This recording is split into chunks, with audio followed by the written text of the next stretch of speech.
สำบายดีพ่อแม่พี่น้องวันนี้ข้าพเจ้าได้ถือโอกาสดีได้มาถ่ายวิดีโอที่ประดิษฐานเจ้าไซเสถาที่ลาดเนาะนี่เป็นอนุสาวรีย์เพิ่นสมัย 3-4 ปีหลังมันเพิ่นแห่เจ้าไซเสถานี่ลงมาจากนครหลวงนี่เป็นอนุสาวรีย์เข้าทางนี้บ่ได้ที่บ่เจ้าไซเสถานั่งไม่เท่านั่งอยู่ในเย็นเนาะเย็นอยู่ยามแดดบ่ทันฮอดแดดฮอดนี่ก็ลงบ่ได้คือกันลงไปนั่งขี้ดินขี้ดอดน้ำมันนั่นแหละมันแดดแดดมันก็ไหวแม่ลูกพี่น้องโอ้ฮ้อนขนาดเนาะแดดฮ้อนบ่ควยฮ้อนก็ไปลงน้ำเด้ออันนี้มีควยทึก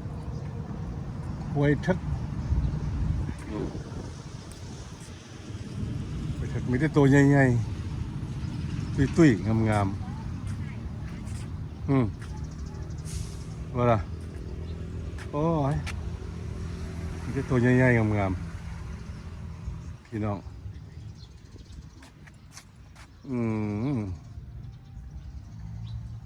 ควายแท้ควายว่าควายอีลี่เหรอวันนี้มีโอกาสได้มาถ่ายอยู่สถานที่ประกิจสถานอันไซเสถาเนาะควายก็บ่มีหญ้ากินแล้วหญ้าแห้งหมดละหญ้าแห้งหมดแล้วควายนะบ่มีหญ้ากินละ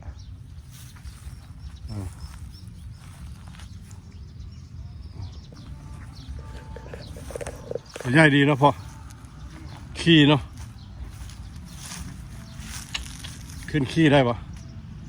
มันบ่อึดอาหารกินตัวพี่ตุ้ยพีพยายามแลกหญ้าแห้งบนลำบุกินขึ้นมาได้ละมันทไปเทิกบ่ไปเทิกทำกับแม่กับมี่แม่ก็มี แม่ก็มีลุงแก้วพนวตัวแม่ก็มีอันนี้เป็นสถานที่ประดิษฐานเจ้าไซเสถาที่สร้างเนี่ยทรงสร้างเนาะอันนี้หลายคนเคยเห็นเคยใส่แล้วก็เคยนั่งเนาะเกวียนอันนี้เกวียนอันนี้เป็นเงินหอเป็นหอ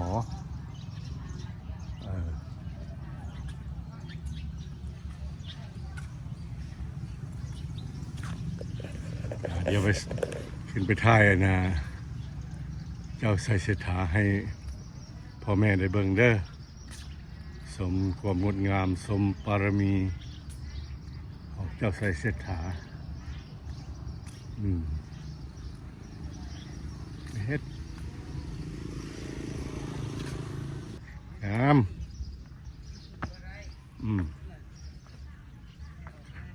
ขึ้นมา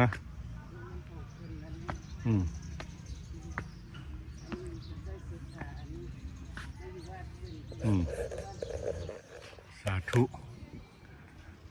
เพิ่นมาอยู่บ้านเกิดเพิ่นเจ้าไซเสถานี่แห่มาแต่เวียงแห่มาจากนครหลวง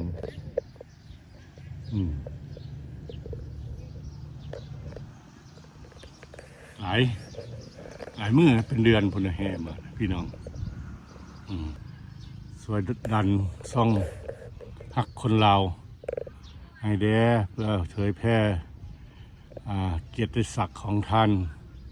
ให้ชาวโลกได้รับรู้ว่าท่านปีศาจสามารถแท้ๆเนาะมีฮอดเลยเด้อพี่น้องฮอดแล้ว สถานที่ประดิษฐานเจ้าไสเสถาธิราชฮอดแล้วขอชื่นชมบารมีขอเผยแพร่เกียรติยศและศักดิ์ศรีบารมีของท่านให้คงไว้คู่บ้านคู่เมืองเนาะ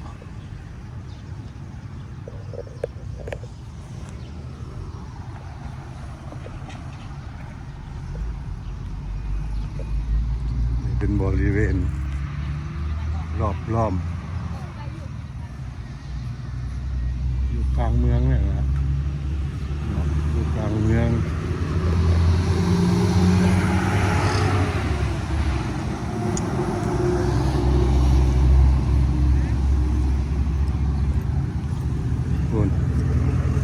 คนประชายหู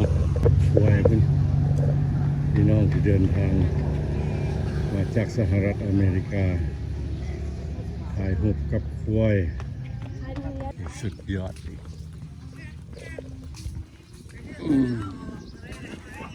ลายกับปวดขา ลายกับปวดขาเนี่ยไอ้เคย มาเสียงซี่ก่อนไปยิ่งเอ้ย ลุง มาเสียงซี่ เสียงซี่อีกแล้ว เฮ็ดอันนี้ไปนำขายไปนำเฮ็ดบกเบ่งนี่ได้มีอะไร ไปทำมี แม่ยังหน่อยยังไงกินข้าวได้ป่ะ สีมือเฉพาะตัว นี่แหละ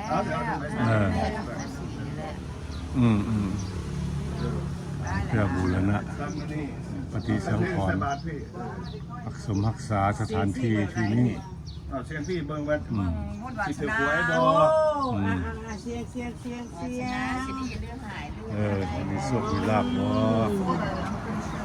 อันนี้ก็น้องสาวว่าแต่คนน้ำกัน อันนี้ร้านไส้มีแต่ นี่คือครอบครัวเดียวกันพี่น้อง มีแต่ทงเดียวกันหมด สั่นกลับเลย จับอันนี้ หลับตาได้ไหม เอากระตากระจับตัว ใช้หลับอยู่ใส่คิดตัวดิ จับมังกรเอาขึ้นมานัมเบอร์ยัง เก้า มาเก้านั่นแม่ใหญ่ตาดีขนาดนี่มันต้นโซ่เก่านะเขาเห็นเลยไอ้นี่เขาใบเรื่องอะไร 10,000บ่ โดย โอ้เขาแบบยังไงมีคนจับไป เอาไปอ่านมัน ดู เอาอ่านเบิ่ง แล้วตอนนี้ฉันยังว่าไปที่เก่านี่ นี่บอก นะฮะซบมันโคตรจับตาเขาตัวเยี่ยมหน่อยดูสบายโอ้ยก็เบิ้ลมันขอยว่าไม่ได้ดูซับมาเก่าน้ำกันนี่แล้วน่าย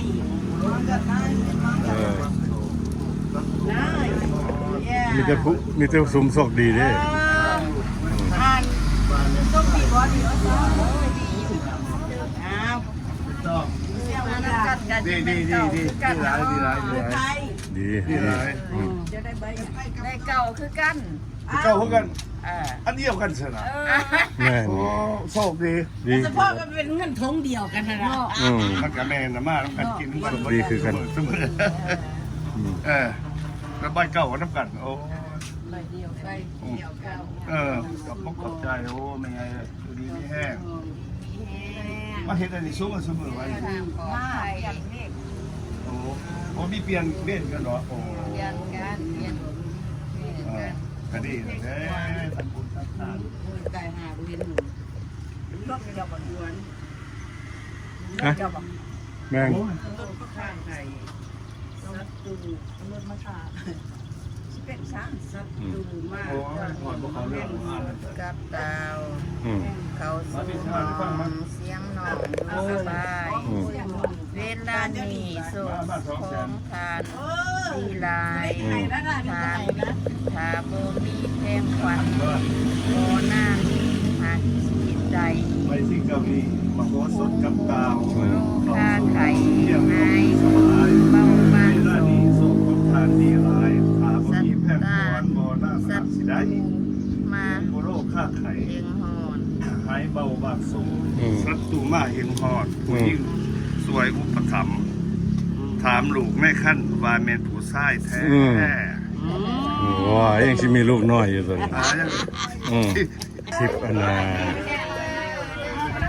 สถานที่ประดิษฐานเจ้าไสเสถาจะเดินทางไปท่องเที่ยวต่อก่อนเนาะไปสถานที่นี้เป็นสถานที่บ่อนที่ว่าพระเจ้าไสเสถาเพิ่นเคยได้อยู่อาศัยเนาะอันนี้จะมีประวัติศาสตร์ทุกอย่างที่เกี่ยวกับเจ้าไสเสถาเพิ่นมาอยู่ที่นี่ไปก่อนเนาะอยู่ที่นี่อันนี้นี่เป็นสตอรี่ของเจ้าไสเสถาแต่ละปีผลงานของเพิ่นอันนี้ผลงานอยู่อัตตปือเด้อพี่น้องเด้อเนี่ยเป็นประวัติความเป็นมาในประวัติศาสตร์เจ้าไสเสถาแต่ก่อนเป็นสมเด็จเป็นสมเด็จเป็นเจ้าของนครเจ้าน่าจะเป็นอย่างนั้นเป็นเจ้าของนคร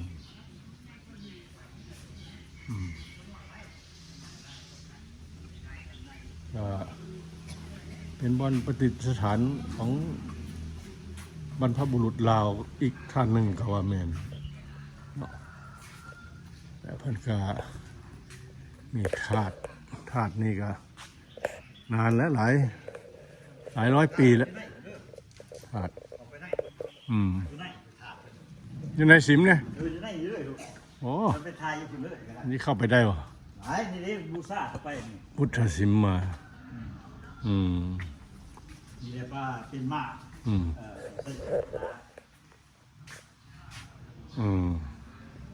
นี่เป็นสถานของการก่อสร้างอนุสาวรีย์อย่างนี้ ของการ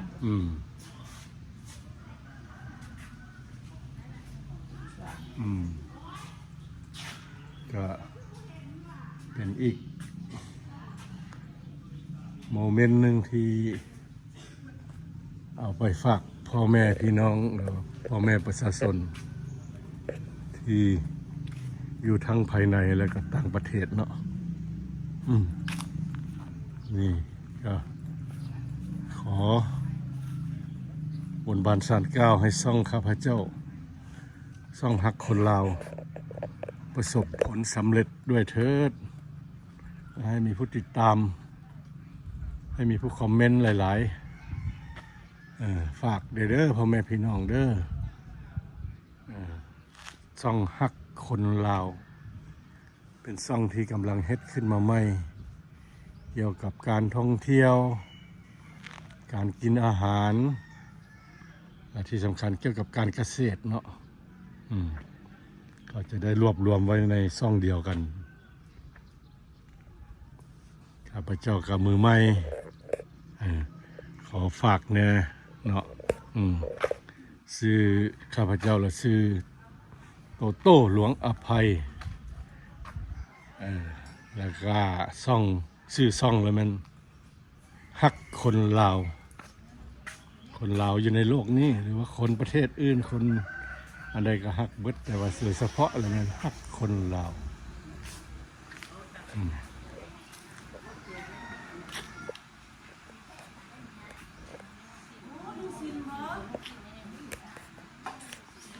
บนประดิษฐานธาตุอัฐิธาตุหรือกระดูก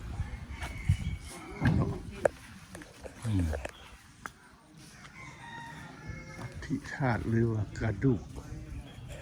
ของท่านพระเจ้าไสเสถา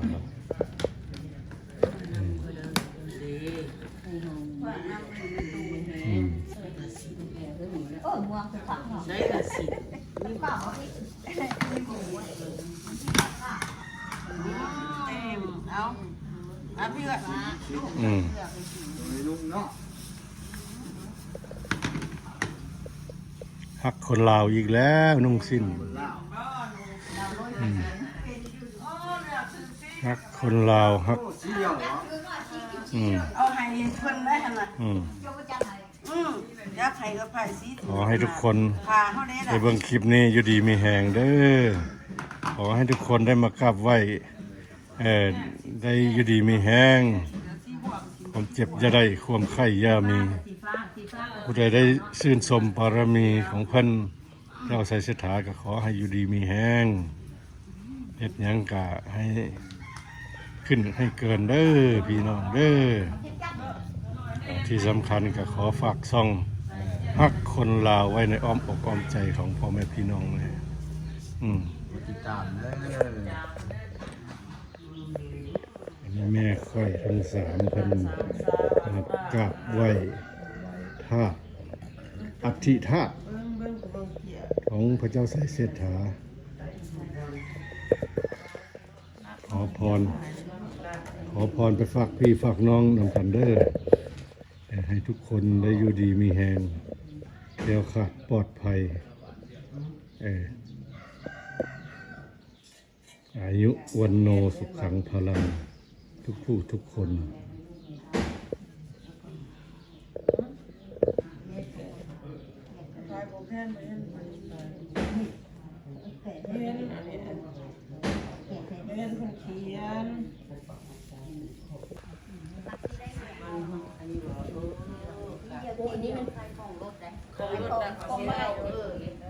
อาเฮ็ดเด้อบ่ได้ได้นี่ให้ เห็ ได้ น ห บ่ ลาย ข้อมันสิ เอาไปแล้วก็ นี่กวาดเขา จะว่าให้จัก เขา อัน เลี้ นี้ ยง น่ะ ให้กวาดเขา ผู้ชายอะไรก็ได้บ่หรือว่าจังไดเอาผู้ชายอะไรเป็นเช่นกันเช่นบ่เลี้ยงแม่กวาดเขากวาดเขามีใส่ไปมีสู่ห้าด้านนั้นดำไปมาตั้งแต่ช่วยเหลือทั้งน้อยช่วยจากต้มขังเขาช่วยกันไปขับแกงแห้งเริ่มเป็นตัวอ้าวเนี่ย เป็นเบิดเอาเท่านี้แล้วอ่ะ เบิดระบบไม่ตู้ไม่ใหญ่เบิดระบบไม่ใหญ่ ได้ ขั้นขาจะหน่อย สาว อยู่นี่แล้วก็ของบวก เดือนสี่เดือนที่สี่ห้าอันนี้แหละ นี่ก็5ได้บ่ได้บ่เอื้อยอันนั้นบ่ ก็จะได้ วัดบ่ใหญ่อยู่ทงจ้ะ คนไปได้มากเลยคนขาด เอาซะน่ะ แดงให้นี่แดง เอาตัวนี้คอย ซับกันแดง เนี่ยคอยก็บ่ได้สีเหลืองอีกบัดนี้ ใช่คือรักจะนี่ เอ้ยมาตัวนี้ เปลี่ยนเป็น เปลี่ยนตัวนี้ก็สีเหลืองให้คอยเด้ นี่ละอันเดียวมั้ง อันเดียวซะบ่จะได้สีอันนั้น อันนี้ ได้แล้วบ่เอ้ยจังงั้นเอาจะได้จังงั้น ได้แล้ว สามสิให้เอาไปให้รถลูกตาแดง คอยก็สีเขาลูกคอย3คนให้ไผบัดนี้น่ะเอื้อก็ได้แล้วเนาะ มันมีก็ห้าก็ได้ห้าแห้งลายเนี่ย โอเค สาธุ บุษะอันนั้นเพิ่นแน่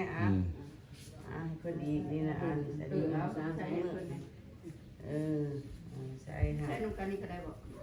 ใส่นี่อันนี้เฮ็ดยังแม่ผักแพงบ่นี่โอ้ยมันเป็นตะแพงเฮ็ดเอาแบบ เล่ นี้ นอ้อมแอมแหลม ยังบ่คู่มาอย่าเอาขึ้นมาได้ ขอบคุณใจหลาย เอาให้ละตีพาป้าพาตอนเมื่อให้ปลูกลูกปลูกหลานไปยายปลูกละ4-5 เซนอเม มีคนเบิ่งช่องหลายๆช่อง YouTube หลายๆแต่ที่เงินเรื่องที่กวดเข้า พร้อมแถมให้ เลยนำคำได้มาก จะได้เป็นเจ้ากระโมทั้งหลายจะได้เป็นนายผู้มีอำนาจ กล้า ท่าน บ ไร ริการ นำคำไรมาเด้อทำธุรกิจค้าขายให้ร่ำให้รวยในกระเพาะเพื่อนสร้างนี่อายุคนนี้ แข็งแห้งมายันข่อยเองเนอะ เจ้า อันนี้เป็นสถานที่ที่ศักดิ์สิทธิ์บนประดิษฐานเอาทานเลยว่ากระดูกของท่านใส่เสื้อผ้าเนาะ ต่างหน้านี่ แห้งนั่งจนฉันแห้งปวดขา บ่อันที่ได้ทานนี่ไรบ่อันเดิมนั่น